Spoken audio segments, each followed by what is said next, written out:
Week 8 of EndZone, a rivalry that goes all the way back to 1971. Heritage Academy at Starkville Academy, and it's our game of the week. The Starkville Yellow Jackets looking to bounce back after last week's loss to Germantown, taking on Clinton at home. And Louisville, the Wildcats, best team in the state. Who knows? They had a tough test at Caledonia. All that and more coming up next. WCBI Sports EndZone Show is brought to you by Jax, Carl Hogan Toyota, Wade Incorporated, Southern Housing, and Clark Beverage Group. Welcome into Week 8 of EndZone. John Sokoloff and Gracie Barra hanging out with you after another fantastic Friday of high school football. Before we get into it, I want to thank all of our sponsors, including Jax. Jax feeds us before every show on Fridays, and it's always delicious. Grace? You love the biscuits. We do. We love it all. I say I love the biscuits, too. Yes. Say that. Yes, always very good. Gets us. You never want to be hangry while you're shooting a game. That's never good. The worst. Our game of the week was a rivalry game with Heritage and Starkville Academy. What do you think makes these kind of rivalry games so weird?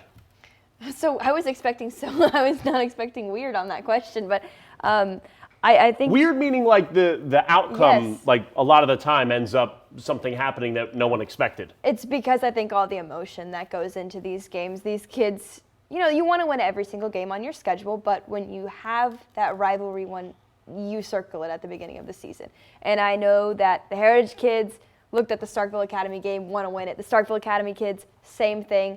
And Starkville Academy hadn't won it in a while, right? Nope. They had lost their last 8 to Heritage Academy. Heritage leads the all-time series 31-26. Again, it goes all the way back to 1971. But if there was any year for Starkville to win it, it would be this year. Heritage 0-8 on the season, making a transition with new head coach Tobias Smith. Let's see how it went. Let's get to the highlights. WCBI's High School Football Game of the Week is brought to you by Carl Hogan Toyota in Columbus. Toyota 4Runner. It is fresh. It is clean. Comfy. Those seats. I just want to take a nap looking at those seats. 4Runner at Carl Hogan Toyota. Go get yourself one. Rivalry night, Heritage Academy, Starkville Academy. Handshakes. Let's get out to it. First drive, the Vols, Briggs Bennett, Ben Lyle. He's got an appointment at 6, 4-6, 42-yard touchdown, 7-0 Vols early. Later in the quarter, Luke Johnson, not one, but 2 cutbacks, and he won't be brought down. That's a 24-yard score. PAT no good. 13-0 Starkville Academy. Now the Patriots trying to move the ball, trying to get something going. Thompson Regenball's pass intercepted by the quarterback, Briggs Bennett. He's a DB too. Big time interception, gets the ball back for his team. We'll go a few plays after that interception. Now he's under center, chucks one deep, trying to make a big play, extend this lead, and Noah Madden with the insane interception. Patriots defense making a big play. Not much came of it, though. Same score, first half winding down. Bennett throws it up. Luke McKenzie. What a snag. Very impressive catch. I agree. Vols went for 2, got it. Led 28-0 at the half. They won 42-zip. Why don't we stay in Starkville? Okay. Yellow Jackets hosting Clinton. Early on for Clinton, Brady Torrance gets the toss, and he finds some room. Big game. Oh, man. And I think he also had an appointment. He did. At 6, 4-6. So they take an early 7-0 lead, but now it's Starkville's turn. Off the play action, Trey Petty finds none other than Stonka Burnside. Of course. Got a nice gain of 14 yards for the first down, but they got a good run game too. Jay Stevenson. Former Heritage Academy Patriot. His team playing, a little bit away in the distance. You can probably see the lights. And there he is scoring a touchdown for his new team. They get the 2-point conversion. 8-7 lead, and this one gets out of hand fast. 60-21, the final score. Yellow Jackets get a much-needed bounce-back win. Wow, big time. All right, let's go to Tupelo, Germantown. 7A Region 2 action. Second quarter, Tupelo already up 14-3. Jeremiah Harrell fumbles the ball, recovers, looking for Quay Middlebrooks, and he's got him. 21-3, Golden Wave on the touchdown there. Germantown Trying to connect on a deep pass here, but it's intercepted. None other than Tristan Jernigan. Where's he going? Texas A&M. Oh, sorry, the 15-yard line.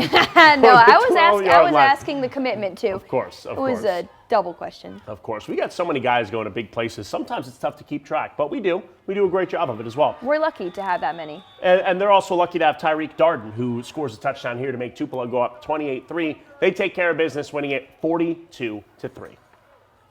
Quick score. Grace, don't look now. Oxford beat Horn Lake last week.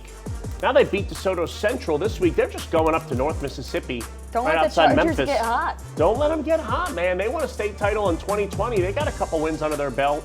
Congrats to Chris Cutcliffe and company. All right, Neshoba Central and Columbus. Josh Pulfus in the yellow. Okay. I like it. Yeah. I think he likes this. Sean Williams, a 35-yard run right up the gut. And then towards that sideline, keeps those chains moving for Columbus. And then he does so again here with a 5-yard run. You know, sometimes in Madden, if it works, I'll just keep running with a dynamic quarterback. I'm sure they definitely adopt that philosophy. Yeah. The Game of football is actually based off of Madden. That's right. You can ask Madden, too. Nowhere to go here for Columbus on that play shortly after the sack as well. Now, the Columbus defense with a big tackle on Neshoba Central, and Neshoba Central ends up winning it in overtime. They had a big comeback tonight, beating Columbus 25-24. It's tough. More scores, 28-14 Lake Cormorant. Shout out Bert Sparks. I told him every time they win, our very own Bert Sparks in sales, a Saltillo guy, a Saltillosman. Yes. Saltillite? Whatever. A tiger. A Tiger. 28-14. They're moving the score. They're saying, shut up, dude. Okay. Lafayette beating Pontotoc 42-17. Let's keep it rolling. Clarksdale beating West Point 27-21. Corinth topped New Hope 34-27. Grace, Louisville, Caledonia. Let's get out to it. In the third quarter, the Power Cats are up 38-7. Xavier Hunt finds Cameron Triplett. That'll move the chains. A few plays later, Hunt hits Jakevius Goss. Just to another one of their great athletes? We talk about him like every week, but for good reason. He puts on the moves, he's brought down, but they settle for a field goal, so that makes it 41-7. I hope that's a big enough lead for them. Caledonia just keeps fighting, though. Steven Weathers airs it out deep. Caden Tompkins, picks it off, and that will give it right back to the Wildcat offense, which you definitely don't want to do. After a 3 and out, absolutely not. Cavs back on offense. Once again, the Louisville defense comes up huge. Dakota Steele scoops up the fumble, dragged down by Weathers, and Louisville just keeps rolling. They win it 54-7. Big time, man. Might be the best team in the state. We'll see. Shannon Red Raiders hosting the Braves from Tishomingo County. Braves first drive, Timothy Levette picks up some tough yards up the middle. Then Eli Edwards airs it out to Levette for a nice gain. Okay. Keeping it moving. Shannon's playing some good football. Edwards on the keeper. The drive stalled, and they punted to the Red Raiders. Defense, man, got to get stops. Defense wins games. Yep. First play from scrimmage. Trey Spurgeon keeps it, runs to the near side, down the field, and he is gone. 7-0 lead for Shannon. They win it 42-7. That defense really showing up and showing out. Of course, and also Trey Spurgeon there, top 5 nominee. Yeah, I was writing that down too. All right. Ripley beat Itawamba 38-6. New Albany blanked North Pontotoc 42-0. South Pontotoc beating Alcorn Central 35-8. Coming up next here on EndZone, South Pontotoc won 35-8. And then we got Noxubee County. We've got Choctaw County and Moorville in a high-scoring affair. And also Thursday Night Lights, East Webster and Aberdeen. Don't go anywhere. Welcome back to EndZone. It was senior night for Noxubee County. Nice little moment there, but big night for this guy too, or day I should say. Kamario Taylor, he committed to Mississippi State, the quarterback. On this play, he found Jadquiz Clark for a 20-yard gain. And now, DeQuadron Welch for a touchdown. Kamario Taylor making moves, man. Making moves. This time he's looking for Najavius Jones. It's got him. Outside, 35 yards. for a touchdown. And this was all Noxubee County. They'd win this game 41-0. Big win for Teddy Young, the Tigers. Congrats to Kamario Taylor. Moorville Troopers hosting the Choctaw County Chargers. Second quarter, Chargers already up 20-7. KJ Cork to the far side, and that is Caleb Cunningham. Wow. All the way for the score. 5 stars. 5 stars. The score 27-6. Chargers on offense again. It looks like the play is going one way, and then it comes back the other. Jeremiah Miller up the middle. He breaks away through everybody, and he scores. They've got one of the best offensive big threes between Miller, KJ Cork, and Caleb in the state. 3A is tough, man. Yeah. Get it back again. Cork to Jaheim Woodard, and he breaks open for another touchdown. He's like, what about me, doofus? I'm pretty good too. This is just touchdowns, and I know it looks like they're backed up pretty far here, but this is a touchdown. Wow. To Caleb Cunningham, breaks that defender, and he breaks loose, and you know the rest. 5 stars. So what was more impressive there, the catch or the run after? I think catch the was little great. juke. Yeah, the juke was good too. That's got to be in there. 51-14, the final score. They're good, man. I'll be brave and say it. I'll say they're great. Wow. I'll be okay. extra I'll say brave. they're grand. Shout out to Jay. Aberdeen hosting East Webster Wolverines 7-6 in the second. D. Bingham on the give. He scores, extending the lead to 8. Aberdeen now looking to respond. Maurice Howard dumping it to Ethan Smith. He fumbles. Prentice Cork falls on it. Grace, the Wolverines are back in business. It's a tough team. Make sure that they don't smell blood. Very next play, Bryson Johnson, direct snap, follows his blockers, cuts back, and then does it himself. Wow. Just turns on the Jets. Early top 5 play nominee. East Webster up 21-6 here. Just before the half, Wolverines down at the 1-yard line. Artavis Moe walks into the end zone, makes it 28-6 into the half. East Webster Making cruises it look too easy. 42-14. More scores. Winona, 37-16 over Humphreys County. Kossuth. Staying undefeated. Yep. 3A, we keep talking about it. Kossuth beat Belmont 57-7. Boonville topping Mantachi 49-6. Grace, let's get out to Calhoun City. Let's do it. Bruce at Calhoun City. Bruce won the coin toss. They deferred to the second half and kickoff. Calhoun City's Jemiah Mays gets the return, and My goodness. he takes it all the way to the house. Not his I hear first top 5 nominee. Your pen clicking, and I know what that means. Insane. Insane stuff. Unreal. After a Bruce 3 and out, short kick, Calhoun takes over around the 50, and the handoff is to Jemiah Mays again. And he runs down to the 35-yard line. On third down, Mays just keeps cooking. Man. Another first down. What can't he do? I don't know, man, but this team could score a lot of points. Spoiler alert, it's him again. Finishes the drive with the touchdown. 2-point conversion is good, so that puts up Calhoun City 14-0, and they win 58-6, another lopsided score. My goodness. Unbelievable. Big time win for MD Jennings and company. Let's get out to Hamilton. They're hosting Walnut.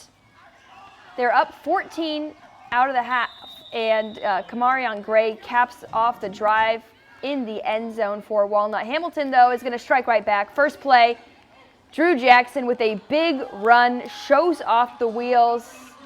The wheels took him all the way to the end zone. Lions go up 30-22. Walnut isn't going away easy, though. Zyler Clifton over the middle for the touchdown. So now it's 30-28. Lions still leading, and the Lions were just too much on offense, though. Drew Jackson scores again on the following drive, and Hamilton gonna win it 50-28. Big win for the Lions. Huge. Shout out Hatley Flippo. fall into shout out Flipper Snapper, yes. East Union beating Hatley 40-38. Upora fall into Sebastopol 42-21. All right, coming up next here on EndZone, more Thursday Night Lights 2, Smithville, Okolona. And then we go back down to Louisville as Winston Academy, the Pats, hosting Wayne Academy. And then we dip our toes into West Alabama a bit later, Lamar County and the Sulligent Blue Devils. Don't go anywhere.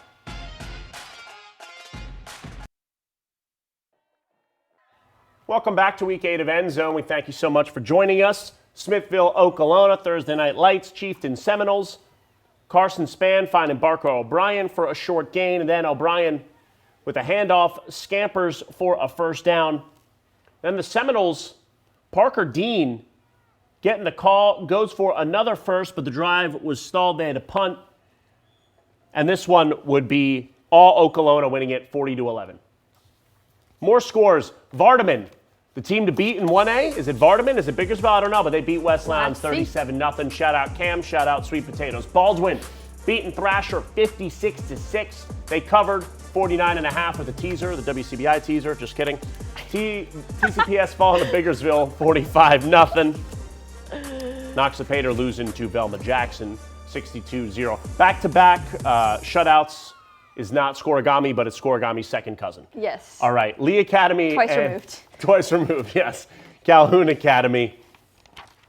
Early on for Lee, Jaden Snow with the catch. He would not be denied the touchdown. Ooh. You just What was can't better, bring him the down. catch? Okay, What happened after? I get it. I get overly excited. I'm done. No, It's I all right. agree, though. Like, That was. he wasn't going to be dragged down. Is that a house back there? That's nice. I think so. We always love the yak, though. Yak, the yards after catch there, that's big time, so I'll vote for that.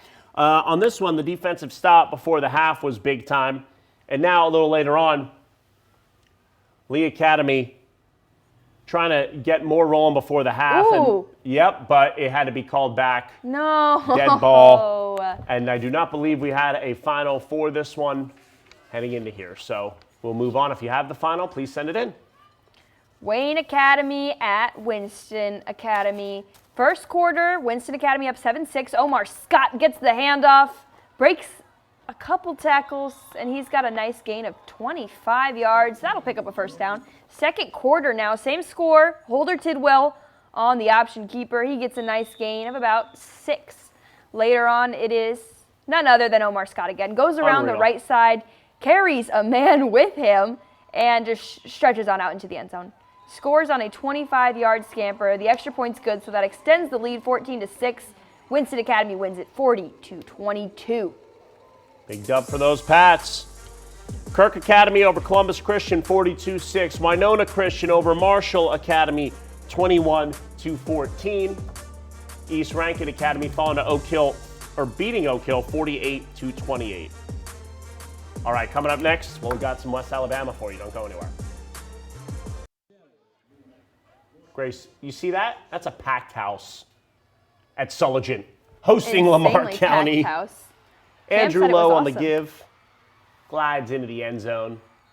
7-0 lead. Full house, Danny Tanner. Little Stephanie. Did you watch that show? I think I'm a little too young for that show. Oh, all right. Fair enough. Fine. I'm sorry. Fine. Just smack me in the face. That's all right. More Lamar of a County Disney looking Channel. to respond. Dogs drive down the field. Jordan Godsey punches it in from 5 yards out. PAT no good. They still trail 7-6. Sullivan picks up right where it left off. Nathaniel Stiles. I love this play. No relation to Harry, but he's one direction into the end zone for the touchdown. Oh, man, I almost sang it, but we're not going to go that far. Big time play. 13-7. Blue Devils would never look back, winning 48-6. Awesome. That was an awesome One Direction reference. You get points for that. All right, thanks. Senior night at Pickens County as they hosted Holy Spirit Academy. To get things started, Michael Billups throws a dot to wide receiver Kamarion Plott. That's good for 6. Holy Spirit's Ja'Cory Stevens tries to take it home, but he is just plowed down by that Pickens County defense. Plott throws it to Santonio Jones, who takes it 60 yards Unreal. all the way to the house for another touchdown. That puts them up 15-0. I don't believe we had a final score for this one, so if you have it, send it our way. Yep, and Pickens County was cooking. No doubt they were cooking. All right, Gordo. I had to bet Pickens County won. Okay. say Gordo, it. Fayette County. Couple crazy football communities. Ethan Wilder gets the kickoff, gets to the sideline. He's gone. Looks like you hit ×2 on fast forward on your remote, but just for him. That's just his normal speed. Yep, that's his normal speed, 2 times everyone else. Unreal. That wasn't even the craziest play of the game. That's how you know this one was wild. Tigers would respond immediately. 10-yard rushing touchdown. Dylan Schlerb. Big score there. The PAT would be blocked, so 7-6 Green Wave. Next possession, Gordo driving when Wilder gets a screen, takes it in for 6. The second of the night for him. Right to the camera. stick. I know, right I love at when it. that happens. 14-6. Now Jace Neal getting the direct quarterback snap. Oh, makes man. a few men miss. My gosh, man. That's why he got Reaches that out. job. Athletic and a great arm. He He's earned that awesome. quarterback job. Yeah, he sure is. Ethan Wilder going for the trifecta. Hat trick, trifecta, whatever you want to call it. That's his third touchdown. Hockey season has started. Let's call it hat trick. All right, 28-6. After a Fayette County turnover, Jace Neal took Christ Javian Lark. It's a bomb. 36-yard squad. I'd love to see Jace Neal's stat line, but not just on offense. Oh, man, you know why? Because he plays safety, and he makes the big interception here all the way in the end zone. You're not going to bring him down. Look at him sprint by everyone. That's almost a 100-yard pick six. Gordo wins this one 35-6. I wish he could play wide receiver too and throw to himself. That'd be big time. All right, coming up next, we'll have your team of the night. Team of the night, Grace? Have to go with Starkville. Big time bounce back win. Yep, the Vols, big rivalry win, first time in 8 chances. Thanks for watching. WCBI Sports EndZone Show is brought to you by Jax, Carl Hogan Toyota, Wade Incorporated, Southern Housing, and Clark Beverage Group.